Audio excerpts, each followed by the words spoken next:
चलो ठीक है, चैप्टर 9 अंतरराष्ट्रीय व्यापार, ज्योग्राफी का, ह्यूमन ज्योग्राफी का चैप्टर 9, जिसको कहते हैं अंतरराष्ट्रीय व्यापार, इंटरनेशनल ट्रेड। ठीक है, इंटरनेशनल ट्रेड। ट्रेड के बारे में तो हम लोगों को पता है कि ट्रेड का मतलब क्या होता है, मतलब व्यापार करना। और व्यापार का मतलब यह है कि किसी भी चीज को खरीदना या बेचना, उसको हम क्या कहते हैं, व्यापार। बाइंग एंड सेलिंग, इसको कहते हैं हम ट्रेड। अब जो एक होता है ट्रेड जो कि छोटे लेवल पर होता है, और एक होता है ट्रेड बड़े लेवल पर। ये होता है कि कंट्री के अंदर में होना, उसको हम कंट्री के अंदर का ट्रेड करेंगे। और एक होता है अंतरराष्ट्रीय ट्रेड, जिसको कहते हैं अंतरराष्ट्रीय व्यापार, जिसको कहते हैं इंटरनेशनल ट्रेड, जो कि उसके देशों के बीच में होता है, कंट्रीज के बीच का जो ट्रेड होता है, बाइंग एंड सेलिंग जो होती है, उसको कहते हैं इंटरनेशनल ट्रेड, मतलब अंतरराष्ट्रीय व्यापार। ठीक है, अभी देखेंगे जो इंटरनेशनल जो ट्रेड होता है वो कैसे कैसे हमारा विकसित हुआ, क्या क्या टाइम था, किस किस टाइम से गुजरा। पहले हम लोगों को जो ट्रेड था वो क्या होता था, बार्टर सिस्टम कहते हैं उसको। बार्टर सिस्टम में आता था, पहले लोग चीज के बदले चीज देते थे। पहले मनी सिस्टम नहीं था कि भाई पैसे ले लिए और उसके बदले में चीज देती, पहले होता था चीज के बदले में चीज देना। जैसे किसी व्यक्ति को कोई चीज की जरूरत है, कोई डिमांड कर रहा है, जैसे चावल या आटे की, तो वो चावल आटे में, जैसे उसको चाहिए गेहूं चाहिए, और वो चाहता है कि मेरे चावल कोई खरीद ले, तो वो उसी व्यक्ति से गेहूं ले सकता था जो उसके चावल ले सकता था। ठीक है, तो वो होता था बार्टर सिस्टम। फिर उसके बाद पैसे के इवोल्यूशन के बाद, जब पैसा आया और मनी के आने के बाद, हम लोगों की जो बार्टर सिस्टम की जितनी भी दिक्कतें होती थी, उसने उन सबको क्या कर दिया, हटा दिया। बार्टर सिस्टम में दिक्कतें भी बहुत ज्यादा होती थी। अगर हम लोगों की जो व्यक्ति हमसे कुछ चीजें खरीदना नहीं चाहता, जैसे मुझे बेचने चावल, और वो सामने वाला व्यक्ति चावल ना खरीदना चाहे, उसे किसी और चीज की डिमांड हो, लेकिन उसके पास गेहूं है जो मुझे चाहिए, तो फिर हम क्या करेंगे, उसमें क्या होती थी, बहुत ज्यादा दिक्कत होती थी, और उस इंसान को ढूंढने में बहुत ज्यादा टाइम लगता था। तो इस वजह से मनी ने सब प्रॉब्लम को हटा दिया। तो उसके बाद हमारा जो ट्रेड है वो बहुत ज्यादा विकसित हुआ मनी के आने के बाद। अब बोलते हैं कि हिस्ट्री, हमारी जो हिस्ट्री है इंटरनेशनल ट्रेड की, कैसे कैसे हमारा हिस्ट्री जो है वो कैसे इवॉल्व हुई। Involve transportation good not developed. पहले क्या होता था कि हम जब इंटरनेशनल ट्रेड जो था, पहले हम लोगों को जो अंतरराष्ट्रीय व्यापार था वो इतना डेवलप नहीं था। क्यों? क्योंकि हमारा जो ट्रेड है वो किस चीज के ऊपर डिपेंड करता है, ट्रांसपोर्टेशन के ऊपर, मतलब हमारे परिवहन के ऊपर। अच्छा परिवहन होगा तो ट्रेड होगा, अच्छा परिवहन नहीं होगा तो ट्रेड नहीं होगा, मतलब कम होगा, जिसको कह सकते हैं। पहले क्या होता था कि व्यापार इतना ज्यादा नहीं होता था। क्यों? क्योंकि ट्रांसपोर्ट फैसिलिटी इतनी अच्छी नहीं थी, और बहुत ज्यादा समय लगता था अगर ट्रांसपोर्ट होता भी था। लेकिन अगर हम लोगों के इतने ज्यादा ट्रांसपोर्टिंग सिस्टम इतने ज्यादा अच्छे हो चुके हैं, जैसे एयरवेज के थ्रू और उसके बाद वाटरवेज के थ्रू और शिप के माध्यम से इतनी सारी चीजें भेजी जाती है, ट्रांसपोर्टेशन अच्छा हुआ, जिससे हम लोगों का ट्रेड भी अच्छा हो गया। लेकिन पहले फैसिलिटी नहीं थी, इस वजह से हमारा अंतरराष्ट्रीय ट्रेड क्या होता था, ज्यादा नहीं होता था। फिर आता है limited to the local market. पहले हम लोगों का ट्रेड क्या होता था, एक लोकल मार्केट तक होता था, मतलब ज्यादा वाइड मार्केट तक नहीं होता था, लोकल मार्केट जैसे आसपास की छोटी मोटी बाजार, वहां तक होता था। डिग्री किस तरीके से development, degrees of the Roman empire. जब हमारा रोमन एम्पायर जो था, जब उसका डिक्लाइन हुआ, मतलब जो रोमन एम्पायर था जब उसका डिसइंटीग्रेट हुआ, जब वो डिक्लाइन हो गया, खत्म हुआ, तो उसके बाद यूरोपियन कॉमर्स इंक्रीज, जो यूरोपियन पावर्स थी उन्होंने, मतलब जो ट्रेडिंग सिस्टम है वो करना इंक्रीज कर दिया। ठीक है, उनका मतलब जो है वो हो गया था, इन्होंने कॉमर्स करना इंक्रीज किया था। यूरोपियन कॉलोनीज बिगिन, ये इन्होंने जब इन्होंने ट्रेड तो करना शुरू किया था, लेकिन जब वो काम के लिए क्या करते थे, काम के लिए जैसे कहीं पर बहुत ज्यादा जनसंख्या होती थी, तो बहुत ज्यादा जनसंख्या जहाँ पर होती थी वहां के लोगों को थोड़ा सा कहा जाता कि तुमको हमारे यहाँ पे काम करना है और अच्छी सैलरी मिलनी है, तो वो लोग खुश हो जाते थे क्योंकि उनके वहां पर काम नहीं होता था। तो वहां से लोगों को लाकर वो क्या करते थे, स्लेव ट्रेड करते थे, मतलब लोगों का ट्रेड। स्लेव ट्रेड का मतलब होता है लोगों का ट्रेड, लोगों को बेचना। लोगों को बेचना, वहां से लोगों को ले आते थे काम के लालच में, काम के लालच में कि तुम लोगों को काम मिलेगा, ठीक है, सस्ते, मतलब अच्छा काम मिल जाएगा। फिर यहाँ पर आकर जब उनको बहुत ज्यादा लोग हो जाते थे, फिर वो कंट्रीज जिनको लोगों की जरूरत होती थी वहां पर जाके ये उन लोगों को बेच देते थे। ठीक है, फिर वही उनको, फिर घर वालों को यही नहीं पता था, तो उनके वो लोग थे वो जो काम करने गए थे वो कहाँ गए, क्योंकि जहां पर जाते थे वहां से भी उनको भेज दिया जाता था। उसको कहते हैं स्लेव ट्रेड। ये यूरोपियन कॉमर्स की बात होता है, यूरोपियन की बात। Earlier demand of raw material. पहले क्या होता था कि जब ट्रेडिंग सिस्टम था, तो जो कंट्रीज जो थी वो डेवलप हुई थी, जो कंट्रीज जो है डेवलपिंग कर रही थी उस टाइम पे, तो earlier demand of raw material, ये कंट्रीज क्या करती थी, धीरे धीरे डेवलप कर रही थी, तो ये कंट्रीज जो कंट्रीज होती थी ना, वहां से क्या करती थी, रॉ मटेरियल को मंगाती थी दूसरी कंट्रीज से, जैसे इंडिया से रॉ मटेरियल ये मंगा लेती थी। ठीक है, इंडिया से रॉ मटेरियल मंगाने के बाद या फिर बाकी कंट्री से रॉ मटेरियल मंगाने के बाद उसी चीज को मैन्युफैक्चर करके या क्या करती थी, बेचती थी। फिनिश रॉ मटेरियल मैंने मंगाया, मतलब कच्चा सामान, रॉ मटेरियल का मतलब होता है जैसे कच्चा सामान, कच्चा सामान मंगाने के बाद में उसको प्रोडक्शन करके मैन्युफैक्चर करके उसको बेचते थे, और बेचते कैसे, हाई प्राइसेस पे उसी मार्केट में। जैसे मानो मैं एग्जाम्पल है, मतलब हाई प्राइस मतलब हाँ ज्यादा पैसे में, ठीक है। जैसे मानो मैंने इंडिया से क्या हुआ, इंडिया से मैंने कोई चीज कच्चा माल लिया, ठीक है, वो मैंने सस्ते में कच्चा माल लिया, फिर मैंने क्या होता था उसको मैन्युफैक्चर करके बहुत ज्यादा रेट में उसी के बाजार में उसको बेच दिया। अब वो भी तो कर सकते थे, लेकिन मैंने क्या किया, उनके पास टेक्नोलॉजी या चीजें ना होने की वजह से वो नहीं करते थे, और मैंने वो चीज से फायदा उठाया, प्रोडक्शन करके मैं उसको ज्यादा दाम में बेच देती थी। फिर आते आपके 3 फेसेस जो आते थे सेल्स के उस टाइम पे, जो 3 फेसेस में आपका इंटरनेशनल ट्रेड था। सबसे पहले industrial is import raw material and export finish goods. जो इंडस्ट्री जो मैंने बताया, ये क्या करती थी कि रॉ मटेरियल को इंपोर्ट का मतलब है निर्यात करती थी, आयात करती थी रॉ मटेरियल्स को, ठीक है। आयात करना मतलब इंपोर्ट करना, बाहर से रॉ मटेरियल को इंपोर्ट करना और बनाकर कंप्लीट चीजों को बेच देना, ठीक है, निर्यात कर देना। दूसरा केस होता है देन प्राइमरी गुड्स डिमांड। जब उसके बाद क्या हुआ, जब सारी कंट्रीज क्या होने लगी, अपने आप में एफिशिएंट होने लगी, उन्होंने कहा कि भाई हम दूसरे कंट्री से रॉ मटेरियल क्यों मंगाए, हम ये चीजें अपनी कंट्री में भी करेंगे। तो जो रॉ मटेरियल की जो डिमांड थी वो क्या होती चली गई, कम। वो लोगों ने अपने ही कंट्री में सारी चीजें विकसित करने लगे कि अपनी ही कंट्री में चीजें विकसित करके दूसरी कंट्री से हम रॉ मटेरियल नहीं मंगाएंगे, अपनी कंट्री में करके फिर बाकी सब चीजें करेंगे, जैसे बेचना वगैरह, फिनिश गुड्स बना के, ऐसे। तीसरा क्या होता है, during world war country impose taxes. जब वर्ल्ड वॉर हुआ, पहले इन दोनों चीजों में, इन दोनों फेसेस में टैक्स नहीं लग रहा। जब ट्रेड के बीच में जो व्यापार है उसके बीच में टैक्सेस नहीं है, लेकिन जब वर्ल्ड वॉर हुआ, वर्ल्ड वॉर के बाद क्या हुआ, लोगों ने क्या करा, टैक्स लगाना शुरू कर दिया, ठीक है। एक तो होता था कि फ्री ट्रेड, ठीक है, फ्री ट्रेड होता था तो उससे क्या होगा कि ट्रेड बहुत बढ़ता चला गया। लेकिन जब लोगों ने वर्ल्ड वॉर के बाद टैक्स लगाना शुरू कर दिया ना, तो उससे जो ट्रेड क्या हो गया, घट गया, जो व्यापार था वो घट गया। क्योंकि भाई अब हमें कोई सामान बेचना है तो उस पर अब टैक्स लगना शुरू हो गया, और टैक्स क्या होता था, ज्यादा लगता था, ठीक है। टैक्स ज्यादा लगेगा तो उससे क्या हो जाएगा, व्यापार कम होता चला गया। लोग क्या होते थे फिर ट्रेड से थोड़ा हटने लगे, जो इंटरनेशनल ट्रेड था, व्यापार था, उससे क्या होने लगे, थोड़ा हटने लगे। फिर उसके बाद क्या आया आपका GATT, ठीक है। उसके बाद इसको GATT को क्या कहते हैं, वर्ल्ड ट्रेड ऑर्गेनाइजेशन आज के टाइम पे, ठीक है। वाई इट एग्जिस्ट, मतलब जो इंटरनेशनल ट्रेड है वो क्यों एग्जिस्ट करते हैं, मतलब इंटरनेशनल ट्रेड जो होने जरूरी होते हैं या नहीं, मतलब क्यों वही होने जरूरी है क्या, because of the demand increase industrialisation. अब जैसे जैसे हम लोगों के जो लोग हैं वो ज्यादातर उनका स्टैंडर्ड ऑफ लिविंग क्या हो रहा है, बढ़ रहा है। स्टैंडर्ड ऑफ लिविंग का मतलब है कि अच्छे रहने का तरीका। अब जैसे जैसे लोगों की इनकम बढ़ती है तो लोग क्या डिमांड करते हैं, अच्छी चीजों की, अच्छी क्वालिटी की डिमांड करते हैं। तो वो क्या होता है, जब उनको नहीं मिलती तो वो क्या चीज करते हैं कि इम्पोर्ट करने की कोशिश का मतलब करते हैं। तो जैसे देश की, अगर जैसे कोई व्यक्ति है वो अच्छा स्टैंडर्ड ऑफ लिविंग है, उसका अच्छा खासा रहता है, वो उसको लग रहा है भाई इस तरीके के कपड़े हैं, ऐसी गाड़ी वगैरह मेरे पर भी होना चाहिए। अगर वो हमारी कंट्री में नहीं है तो भाई दूसरी जगह से भी हम मंगा सकते हैं। तो वो चीज है इस पर। और हम जैसे किसी भी काम को और अच्छे तरीके से कराना चाहते हैं, और हम चाहते हैं कि जैसे दूसरी कंट्रीज जैसे कर रही हैं और हमारे यहाँ पर भी उस तरीके की टेक्नोलॉजी हो, ठीक है। तो हम क्या चाहते हैं कि हमारे कंट्रीज के बीच में क्या हो, ट्रेड हो। तो ट्रेड क्या होती है, बिकॉज ऑफ द डिमांड। जैसे जैसे पॉपुलेशन बढ़ रही है, लोगों की डिमांड बढ़ रही है, और हमारे देश में जैसे जैसे चीजों की कमी होती है और हमारे देश में कमी है, तो हम बाहर से मंगाने की कोशिश करते हैं, ठीक है। तो डिमांड और इंक्रीज, डिमांड बढ़ती है हम लोगों की स्पेशलाइजेशन की वजह से। इनकी वजह से हम क्या करते हैं, हम जो इंटरनेशनल ट्रेड जो है वो एग्जिस्ट करता है, कुछ रीजन है, डिमांड की वजह से, स्पेशलाइजेशन की वजह से, और benefit to the world economy, और हमारी देश की और दुनिया की अर्थव्यवस्था को जो इंटरनेशनल ट्रेड है वो काफी ज्यादा मदद करता है।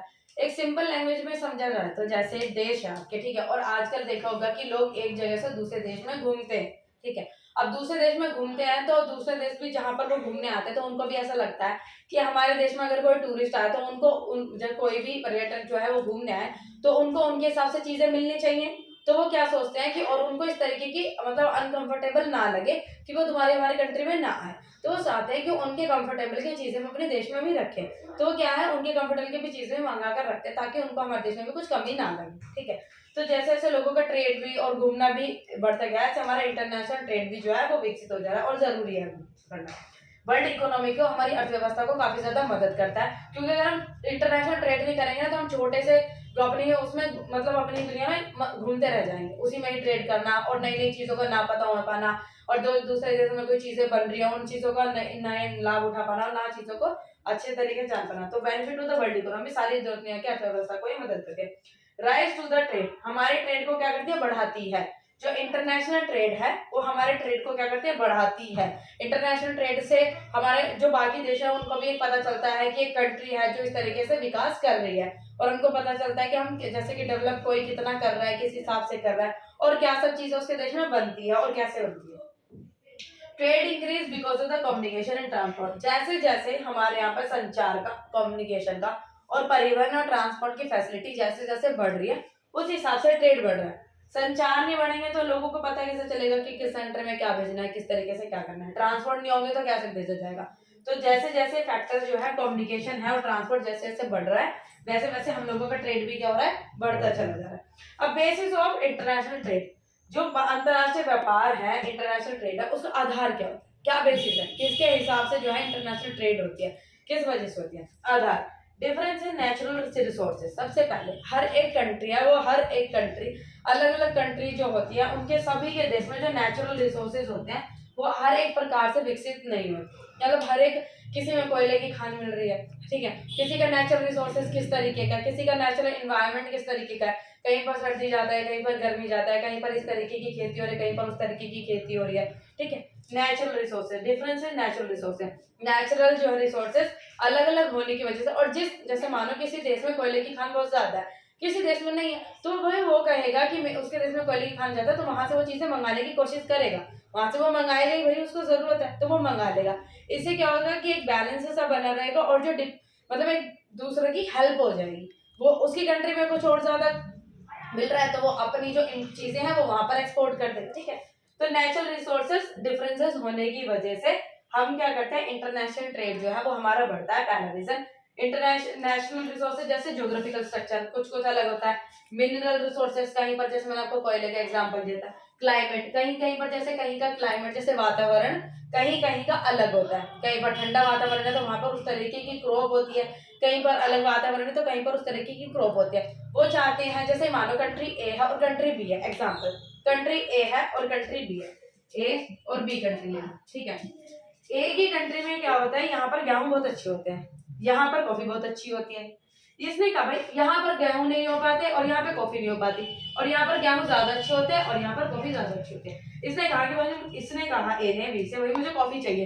इसने कहा मैं कॉफी की, मेरी यहाँ पर कॉफी अच्छी होती है, बहुत ज्यादा कॉफी, मेरे यहाँ पे गेहूं अच्छे नहीं होते। तो इसने इससे मांग लिया कि भाई तू मुझे क्या दे दे, जो गेहूं है वो दे दे। इसने इससे गेहूं ले लिया और इसने इसके बदले में कॉफी ले ली, ठीक है। मतलब पैसे की एक्सचेंज में इसको कर सकते हैं। तो एग्जाम्पल मैंने बताया, क्योंकि भाई डिफरेंट डिफरेंट एनवायरमेंट और डिफरेंट डिफरेंट क्लाइमेट होने की वजह से हम लोग जब इंटरनेशनल ट्रेड करते हैं, और वो सही है क्योंकि भाई लोगों की फिर जो जो डिमांड थी, जो नीड्स थी, वो इस वजह से पूरी हो जाएगी।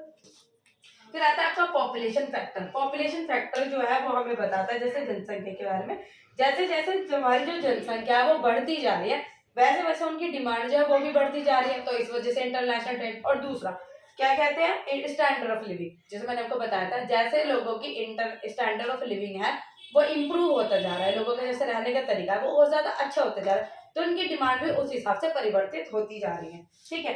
तो state of economic development, economic development भी हमारी कंट्रीज को ये बताता है कि कौन कंट्री कितना ट्रेड जो है वो करेगी। जो कंट्री ज्यादा डेवलप, देखो जो कंट्री ज्यादा डेवलप हो चुकी है, ठीक है, वो इंटरनेशनल ट्रेड जो है वो काफी ज्यादा करती है, इंटरनेशनल ट्रेड जो है इंपोर्ट करती है, एक्सपोर्ट करती है।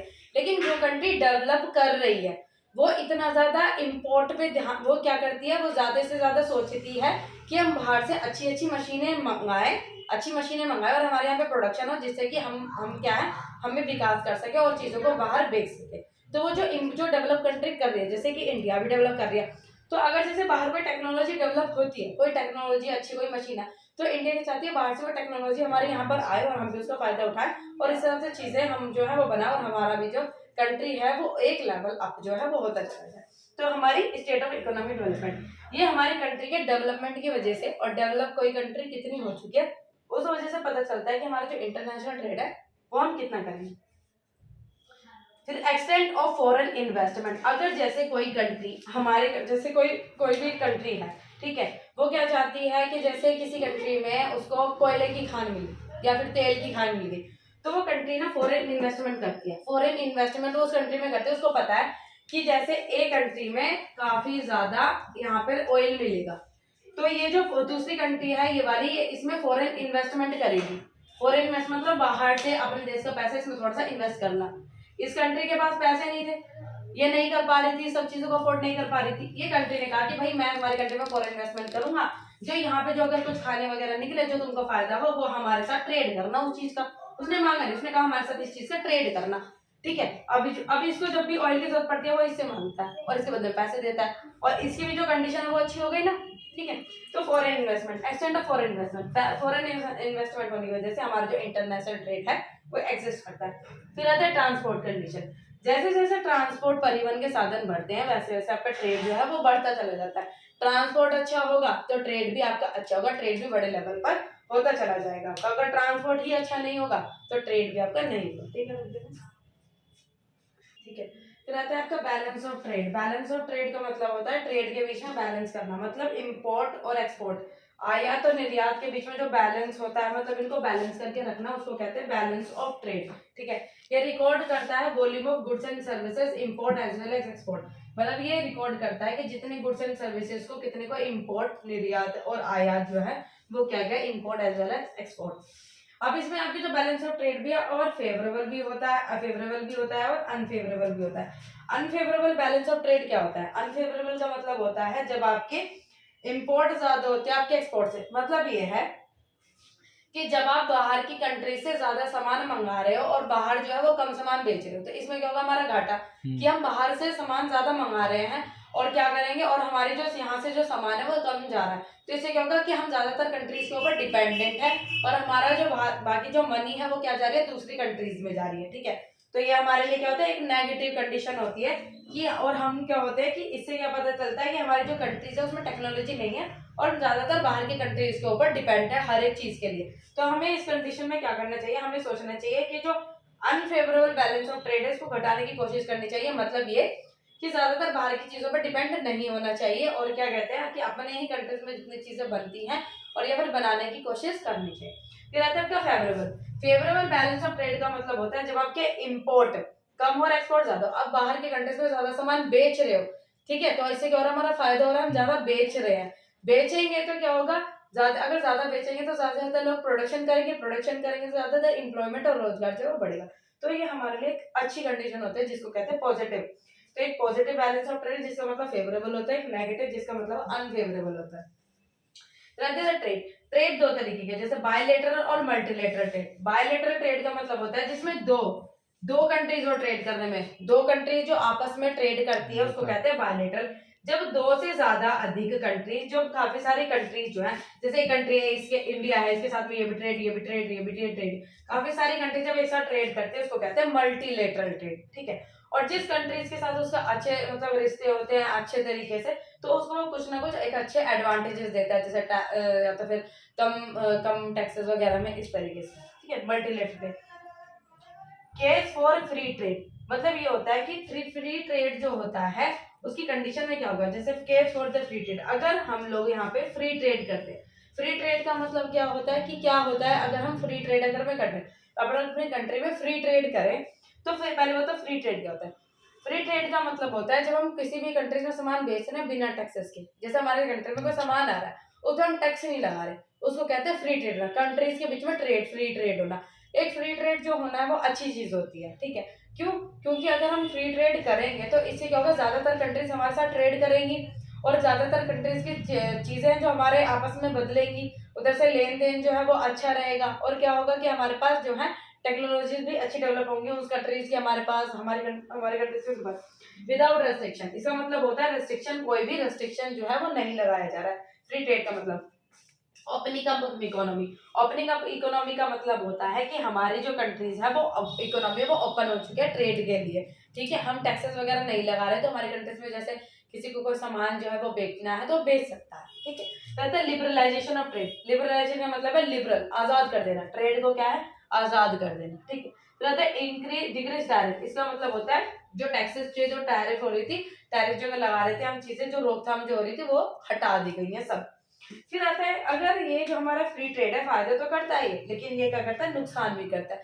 नुकसान कैसे करता है? फॉर डेवलपिंग कंट्री, देखो एक तो कंट्री जो डेवलप हो चुकी है, एक कंट्री जो डेवलप कर रही है, ठीक है।